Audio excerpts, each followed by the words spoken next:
예, 오늘 아침 이 메시지가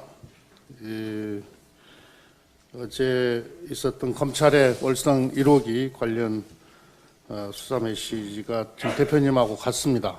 저도 또 하게 되는데 이 문제와 관련해서는 당 대표님과 어제 오늘에서 지금 한 번도 의논을 한 바가 없음에도 불구하고 이렇게 아침에 같은 메시지가 나간다라고 하는 것은 이 문제가 얼마나 지금 심각하고 엄중한 문제인지 일인지 이걸 보여주고 있는 것입니다. 검찰의 국정 개입 수사 형태에 매우 유감을 표합니다. 유감이라고 말씀을 드렸습니다마는 제가 쓸 수 있는 가장 점잖은 표현입니다. 어제 검찰이 정부의 월성 1호기 폐쇄 결정과 관련해서 산자부와 한수원에 대한 전방위적인 압수수색을 벌였습니다. 이번 수사는 명백한 검찰권 남용입니다. 이번 수사는 명백한 검찰권 남용입니다. 정부의 에너지 전환 정책을 수사 대상으로 삼는 것은 검찰의 과잉 수사입니다. 권력형 비리가 있었던 것도 아니지 않습니까?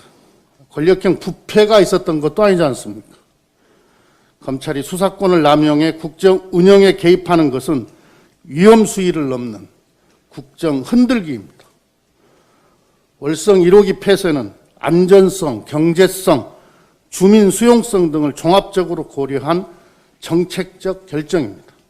안전성과 관련해서는 이미 2017년에 서울행정법원이 수명 연장을 위한 안전성 평가 등의 잘못이 있었다는 사유로 월성 1호기 수명 연장 처분을 취소하라는 판결을 한 바 있습니다. 경제성에 관해서도 월성 1호기는 매년 1천억 원의 적자가 발생하고 있었고 계속 운전을 위해서는 막대한 추가 비용을 들여야 하는 상황이었습니다.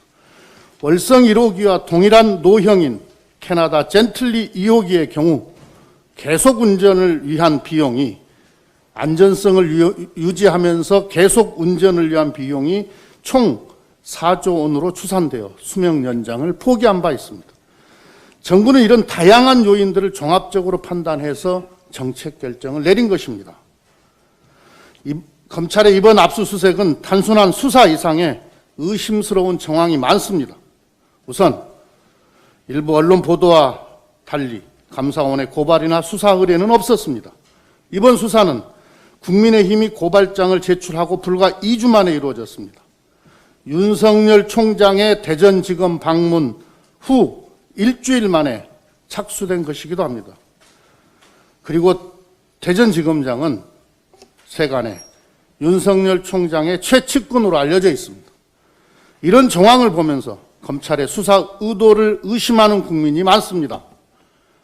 검찰이 그런 정치적 의심을 받는다는 사실 자체가 너무나 안타까운 일입니다.